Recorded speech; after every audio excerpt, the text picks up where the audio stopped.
Bismillahirrahmanirrahim. Assalamualaikum warahmatullahi wabarakatuh. Alhamdulillahirabbil alamin. Shalatu wassalamu ala asyrafil anbiya'i wal mursalin Sayyidina Muhammadin wa ala alihi wa ashabihi ajma'in. Faqad qala Allah subhanahu wa ta'ala fil Qur'anil aziz. A'udzu billahi minasyaitonir rajim. Bismillahirrahmanirrahim. Yarfa'illahu alladhina amanu minkum walladhina utul ilma darajat. Wallahu bima ta'maluna khabir. Apa kabar teman-teman semuanya? Mudah-mudahan kita semuanya dalam keadaan sehat walafiat. Baik, pada kesempatan kali ini saya akan menyampaikan beberapa tema atau beberapa materi yang berorientasi atau bertemakan tentang syarat untuk mendapatkan ilmu. Tentu untuk mendapatkan ilmu tidak mudah teman-teman semuanya. Kita harus tahu satu di antara banyak orang yang berpendapat tentang bagaimana mendapatkan ilmu yang akan kami kutip, akan kita sampaikan pada kesempatan kali ini adalah apa yang pernah disampaikan oleh Imam Syafi'i rahimahullah dalam sebuah syairnya. Baik, akan saya bacakan syairnya dan kemudian nanti coba saya akan sampaikan secara detailnya satu demi satu. Begini bunyinya.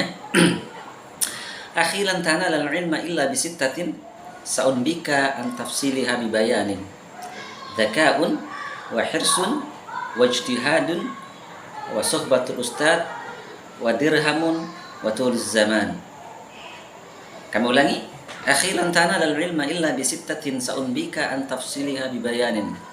Dzaka'un wa hirsun wa ijtihadun wa ikramul ustad wa dirhamun wa tuluz zaman.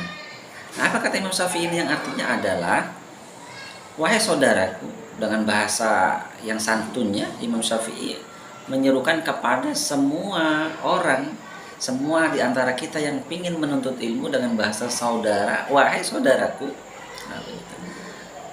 lan tanalal ilma illa bisittatin, maka kalian tidak akan pernah mendapatkan ilmu atau susah mendapatkan ilmu kecuali dengan 6 cara ini. Yang pertama apa? Dikatakan dzaka'un, cerdas. Cerdas dalam artian kita adalah orang-orang yang memang sudah terlahir keadaan cerdas dari Allah Subhanahu wa taala. Kemudian apakah cukup dengan cerdas saja kemudian kita menjadi pintar? Tentu tidak. Karena berapa banyak orang yang cerdas tidak memanfaatkan kecerdasannya, hanya mungkin duduk berpangku tangan dan lain sebagainya. Cerdas ini menjadi salah satu syarat untuk menjadi pintar atau mendapatkan ilmu, tapi didukung dengan 5 aspek yang lainnya. Yang kedua apa? Khirsun. Cerdas saja nggak bisa tanpa memperhatikan aspek yang kedua, yaitu khirsun atau rakus dengan ilmu.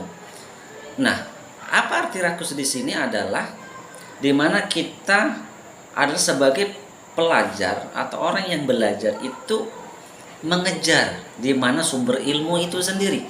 Jangan sampai kemudian kita hanya bercukup diri, berpuas diri dengan duduk di dalam kelas mendengarkan dari guru dan dosen kita yang memberikan pengajaran tanpa mencari sumber-sumber referensi yang lain di buku-buku yang lain atau mungkin dari artikel-artikel yang lain, maka ini tidak cukup akan menjadikan kita menjadi pintar.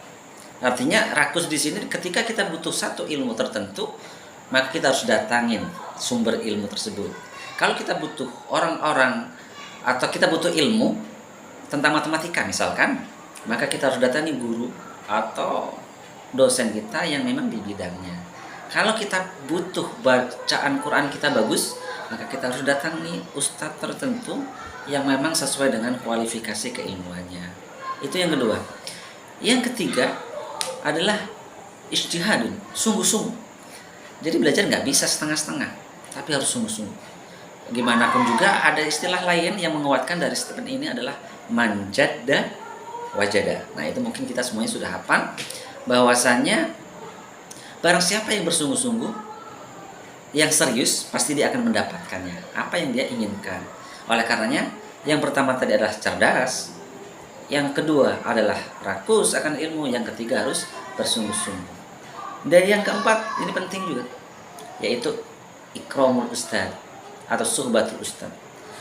Dia harus menghormati gurunya, siapa yang memberikan ilmu kepadanya. Bahaya sekali ketika kita belajar tapi kita tidak menghormati guru kita. Kita tidak menghargai siapa yang memberikan pengajaran tentang ilmu kepada kita. itu akan menjadi sangat bahaya dan tidak akan menjadikan keberkahan dalam ilmu yang akan kita nikmati atau akan kita miliki ke depan nanti. Karena bagaimanapun juga ilmu ini adalah bagian daripada keberkahan yang menjadi orientasi, dan yang itu yang kita harapkan dari apa yang kita dapatkan dari semua guru-guru yang pernah mengajarkan ilmunya kepada kita. Nah, oleh karenanya teman-teman semuanya, menghormati guru adalah hal yang lazim, yang tidak boleh tidak kita patuhi dan kita laksanakan. Kata salah satu khalifah yang keempat, kata beliau Ali bin Abi Thalib pernah mengatakan sebuah kalimat yang begitu indah dalam sebuah pernyataannya. Apa kata beliau?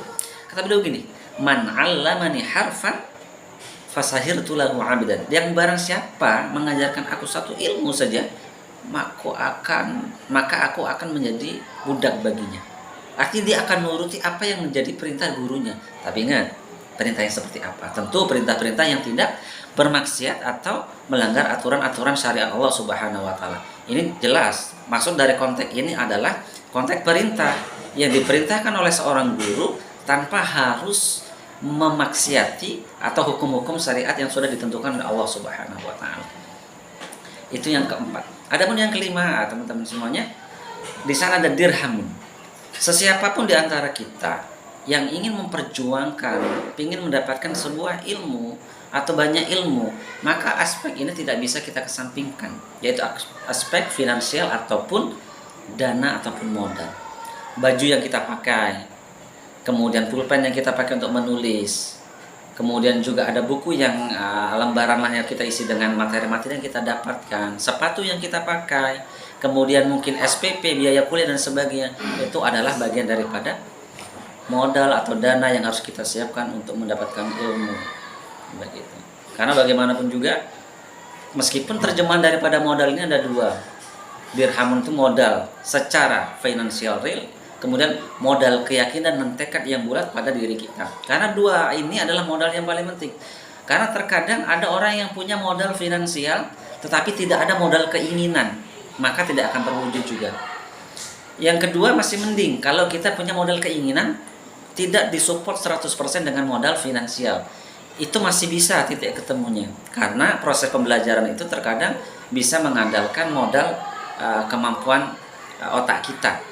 Kalau kita sudah sepakat atau melaksanakan 4 aspek yang sebelumnya. Nah, teman-teman semuanya, yang keenam adalah watuluz zaman. Tentu ini sudah lazim. Bahwasanya untuk mendapatkan ilmu kita butuh waktu yang tentu saja tidak sedikit. Kalau di Indonesia mungkin dibatasi dengan formal, sekolah pendidikan formal ada TK, kemudian ada SD 6 tahun, ada SMP 3 tahun, ada SMA 3 tahun. Itu hanya formal saja.